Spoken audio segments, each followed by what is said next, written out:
नैमिषारण्य एक अद्भुत तीर्थ।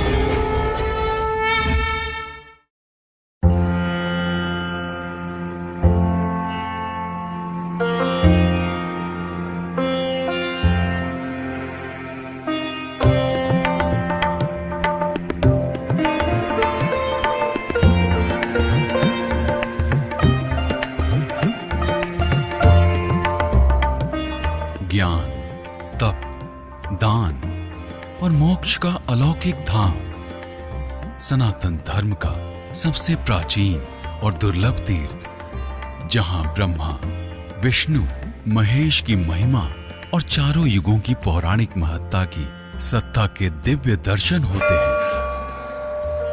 ये महर्षि दधीचि के दान की भूमि है, ब्रह्मा के ज्ञान की भूमि है और भगवान विष्णु के सुदर्शन चक्र की भूमि है।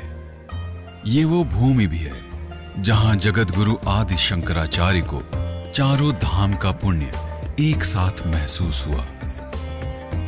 सतयुगे नैमिषारण्ये, त्रेतायाम च पुष्करे, द्वापरे कुरुक्षेत्रम, कलयुगे गंगा प्रवर्तते। अर्थात सतयुग में नैमिषारण्य, त्रेता युग में पुष्कर, द्वापर में कुरुक्षेत्र और कलयुग में गंगा जी का विशेष महत्व है, जहां मानव मात्र को मोक्ष की प्राप्ति होती है।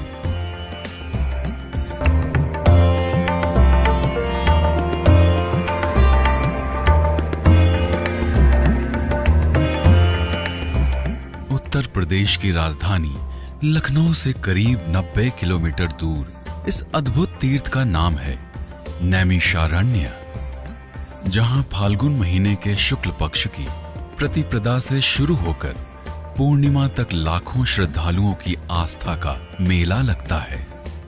गोमती नदी के किनारे स्थित नैमिषारण्य के चक्र तीर्थ से शुरू होने वाली ये 84 कोसी परिक्रमा सीतापुर और हरदोई में पौराणिक महत्व के दिव्य धामों से गुजरती हुई मिश्रिक में 5 कोसी परिक्रमा के साथ समाप्त होती है। नैमिषारण्य की 84 कोसी परिक्रमा और मिश्रिक की 5 कोसी परिक्रमा में शामिल होने वाले श्रद्धालुओं के लिए प्रशासन की ओर से सुविधा और सुरक्षा के इंतजाम भी बड़े पैमाने पर किए जाते हैं।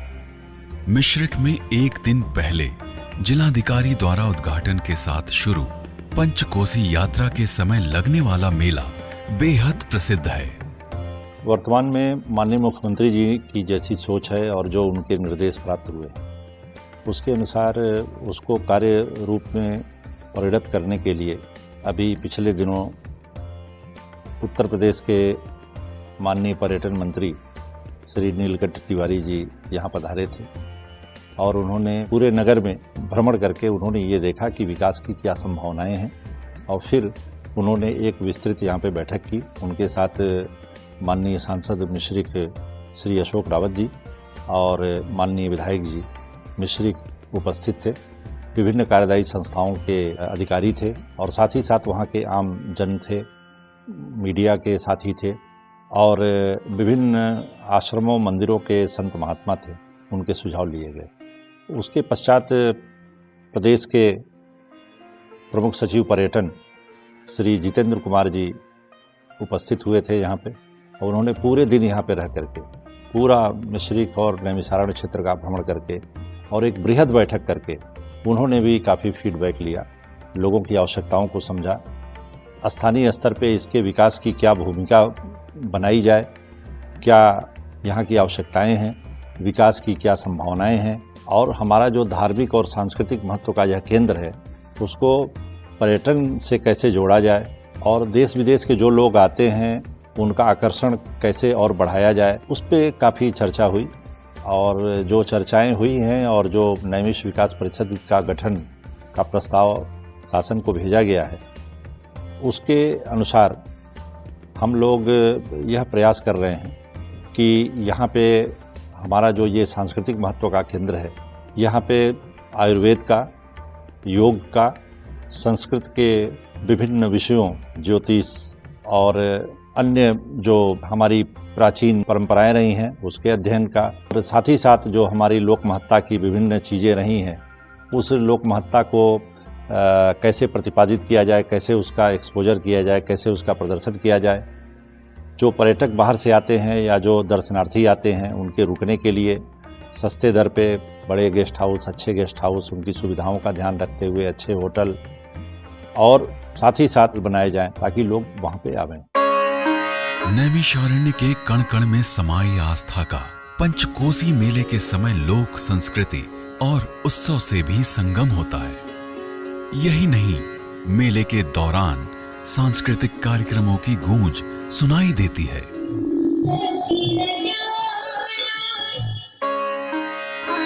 वहीं इस मेले में शामिल होना भी अलौकिक अनुभव प्रदान करता है। इस दौरान साधु संतों की गरिमामयी उपस्थिति मिश्रिक मेले को अद्भुत बना देती है। यहाँ प्रशासन की ओर से मेला अधिकारी की नियुक्ति भी की जाती है ताकि प्रशासनिक प्रबंधों में कोई कमी न रह जाए। 84 कोसी नैमिषारण्य परिक्रमा मेला होली के पहले अमावस्या से चालू किया जाता है और 22 मार्च एक महीने लगातार प्रतिवर्ष चलता है। 84 कोसी परिक्रमा मेला यहाँ का महत्वपूर्ण मेला है। वर्तमान समय में नगर पालिका और मेला अधिकारी के उप जिला अधिकारी मिश्रिक ही इसकी व्यवस्था को देखते हैं। जो इससे इसके मेले का स्वरूप होता है उससे जो धन अर्जित होती है उसी बजट के अंतर्गत वो मेले का आयोजन किया जाता है। इसमें जो पड़ाव स्थल पर रैन बसेराओं की व्यवस्था की गई है। 11 पड़ावों पर सभी पड़ावों पर रैन बसेरा हैं जो यात्रियों के रुकने की व्यवस्था करते हैं। साथ ही साथ जो यात्री निकलते हैं उनके पड़ाव स्थल पर टेंट, तंबू आदि लगा करके रुकने की व्यवस्था की जाती है। उन जगहों को साफ सुथरा सफाई करा करके और वो रुकते हैं।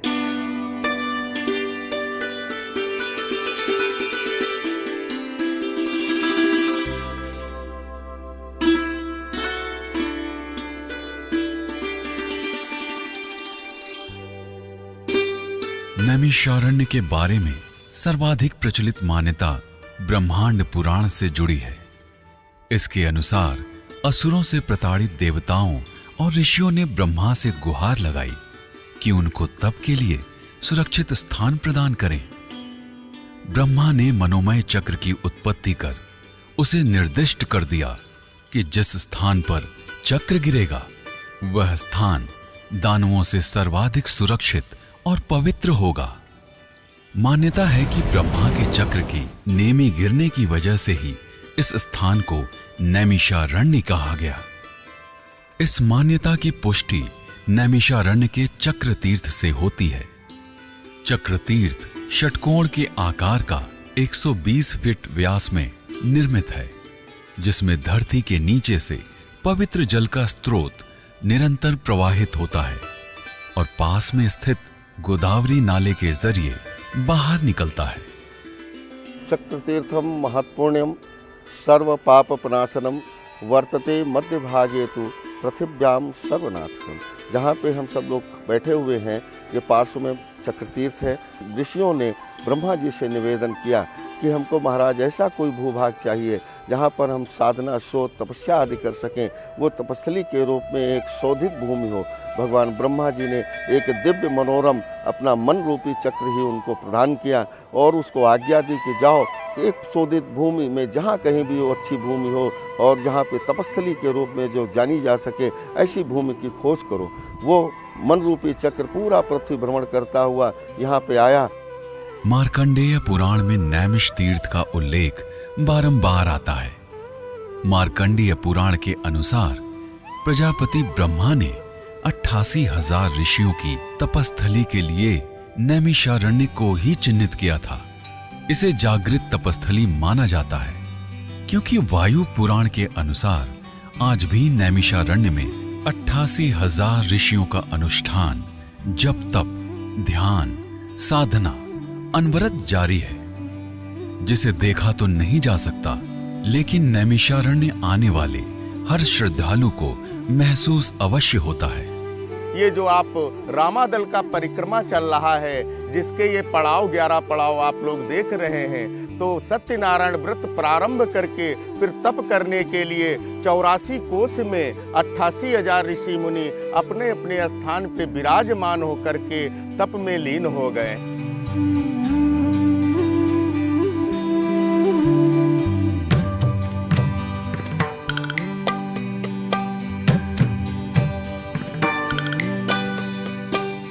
सतयुग में दान की पराकाष्ठा की सबसे दुर्लभ गाथा नैमिषारण्य में ही लिखी गई। ऐसी पौराणिक मान्यता है। नैमिषारण्य क्षेत्र में मिश्रिक कस्बे में दधीचि कुंड है। मान्यता है कि वृत्तासुर के वध के लिए फाल्गुनी पूर्णिमा को जब इंद्रादि देवताओं ने महर्षि दधीचि से उनकी अस्थियों का दान मांगा, तब महर्षि दधीचि ने दान से पूर्व समस्त तीर्थों के जल में स्नान कर देवताओं के दर्शन करने की इच्छा व्यक्त की। तत्पश्चात देवताओं ने एक कुंड का निर्माण किया, जिसमें सभी तीर्थ और पवित्र नदियों का जल मिश्रित हुआ। मिश्रित जल वाले दधीचि कुंड की वजह से ही इस स्थान का नाम मिश्रित तीर्थ पड़ा, जो अब मिश्रिक के नाम से जाना जाता है। मिश्रित तीर्थ का तात्पर्य होता है मिला हुआ मिक्सचर। इस तीर्थ की उत्पत्ति महर्षि दधीच के लिए हुई। यज्ञों में मंत्र का गलत उच्चारण हो जाने के कारण उस यज्ञ से दैत्य वृत्तासुर की उत्पत्ति हो गई। वृत्तासुर की मृत्यु केवल वज्र के द्वारा संभव थी। दधीच से सभी देवताओं ने प्रार्थना की, आप अपनी अस्थियां हमें दे दीजिए, उनसे हम वज्र का निर्माण कर इस दैत्य को मार सकते हैं। इतना सुन करके दधीच जी ने कहा कि मेरा अहोभाग्य है कि मेरी नश्वर अस्थियों की याचना आप लोग कर रहे हैं। मैं जन कल्याण, देव कल्याण, सृष्टि कल्याण के लिए अवश्य ही अस्थिदान करूंगा, पर मैंने संकल्प लिए हैं कि त्रिलोक के समस्त तीर्थों का स्नान करूंगा। इस प्रकार सभी देवतागण जाकर के सादर आकाश पाताल मृतलोक के समस्त तीर्थों को लाए। समुद्र आदि तीर्थों को स्वर्ग पाताल में उचा। मिश्रित तीर्थ के लिए पुराणों में दिया है मिश्रितम चा महत्तम गरिष्ठ पापनाशनम यस्वत्ता पापभ्यो मुच्यते न संशया। इस तरीके से दधीच जी ने आकाश पाताल मृतलोक के समस्त तीर्थों का स्नान किया। इस प्रकार इस मिश्रित तीर्थ की उत्पत्ति हुई, जो हमारे पीछे दिखाया जा रहा है। इस प्रकार इस मिश्रित तीर्थ की उत्पत्ति हुई। मिश्रित का तात्पर्य मिला हुआ। समस्त तीर्थ आकर के यहाँ पर दधीच को स्नान करा के मिल गए। नैमिष तीर्थ की प्रसिद्ध 84 कोस की परिक्रमा की कथा भी महर्षि दधीचि के अस्थि दान से ही जुड़ी है। मान्यता है कि दान के बदले वरदान मांगने की बजाय महर्षि दधीचि ने देवताओं से वचन लिया था कि मानव मात्र के कल्याण के लिए समस्त देवता फाल्गुन मास में यहाँ पधारें और 5 दिन तक पवित्र नदियों के मिश्रित जल कुंड में स्नान करने वालों को मोक्ष प्रदान करें। इंद्र ने महर्षि दधीचि की इच्छा पूरी करने का वचन दिया। इसलिए सतयुग से ही फाल्गुन महीने की पहली तिथि से होलिका दहन तक नैमिषारण्य के संपूर्ण 84 कोस की परिक्रमा का आरंभ हुआ, जो आज भी अनवरत जारी है। मान्यता है कि त्रेता युग में मर्यादा पुरुषोत्तम भगवान श्री राम ने भी नैमिषारण्य में परिक्रमा की थी, जिसके कारण इसे रामादल भी कहा जाता है।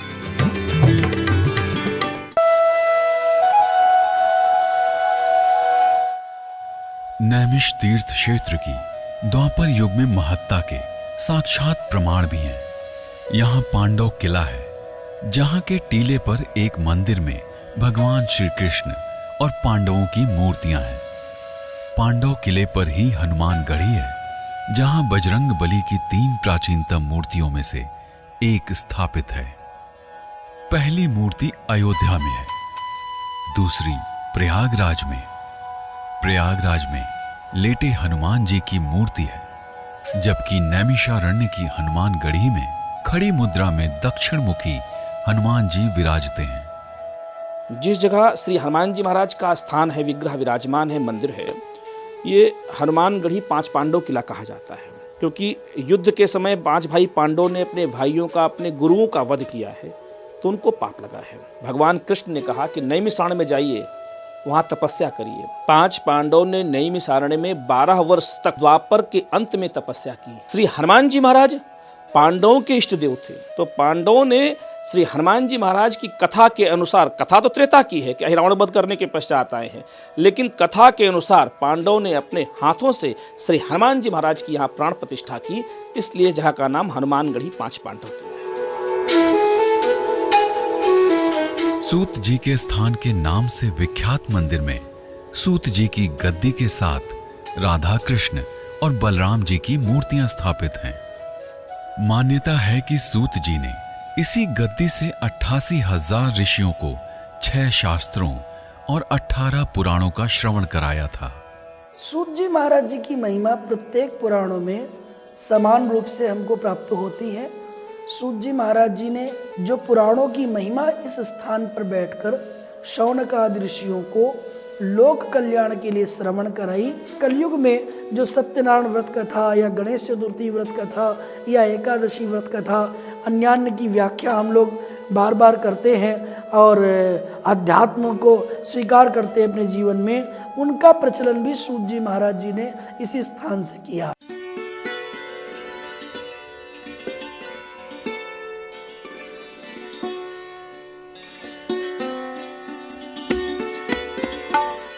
ऐसी मान्यता है कि वेद व्यास जी ने इसी नैमिषारण्य में वेद को 4 मुख्य भागों में विभाजित किया और पुराणों का निर्माण किया।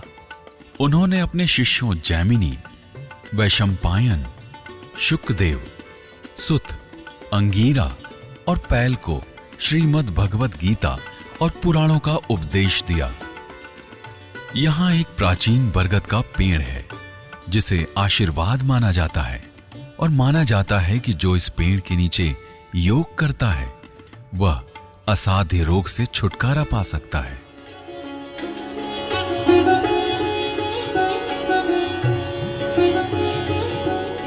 नैमिष क्षेत्र में चारों धाम मंदिर भी आकर्षण का केंद्र है। कहते हैं कि आदि शंकराचार्य द्वारा स्थापित चारों धाम पुरी, बद्रीनाथ, द्वारका और रामेश्वरम के दर्शन के बाद महर्षि गोपाल दास जब नैमिषारण्य पहुंचे तो उन्हें चारों धाम की यात्रा जैसी सामूहिक दिव्य अनुभूति हुई और उन्होंने नैमिषारण्य में 4 धाम मंदिर का निर्माण कराया।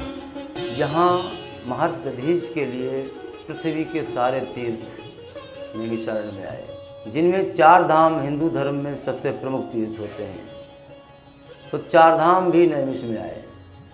जहाँ पर आप खड़े हुए हैं यहाँ पर सूक्ष्म रूप से पहले 4 धाम विद्यमान थे। हमारे अनंत श्री विभूति साकेतवासी महंत श्री बाबा देवीदास जी महाराज डंका वाले बाबा के अथक प्रयास से एक ही जगह पर 4 धाम को नैमिषारण्य में स्थापित किया गया।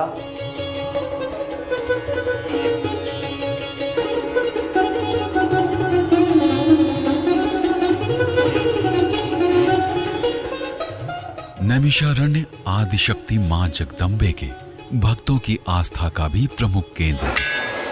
यहाँ के प्रधान मंदिरों में ललिता देवी का मंदिर है, जिसे जगत जननी के 108 शक्ति पीठों में से एक माना जाता है। देवी पुराण के मुताबिक इसी स्थान पर देवी सती का हृदय गिरा था। ऐसी मान्यता है कि ब्रह्मचक्र की नेमी को 7वां तल भेदने से मां ललिता देवी ने ही रोका था।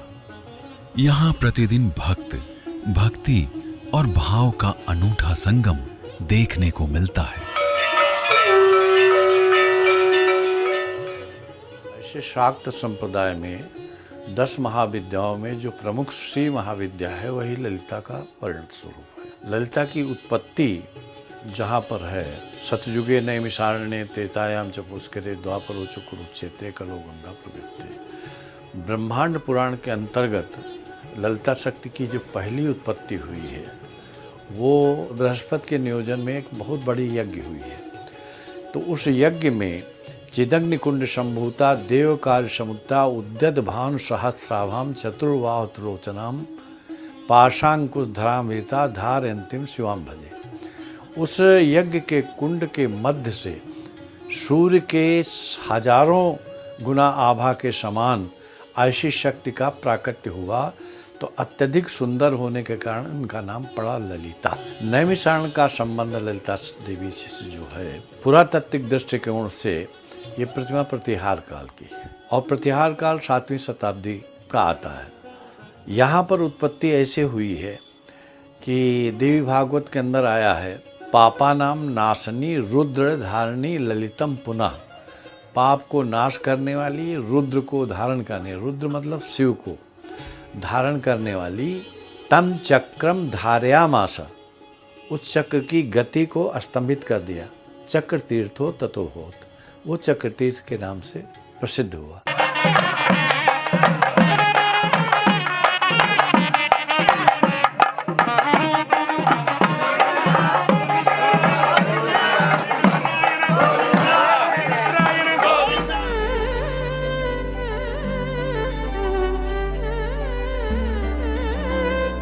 यहाँ दक्षिण भारतीय शैली में बना देवी का त्रिशक्ति मंदिर भी है, जो बेहद खूबसूरत है।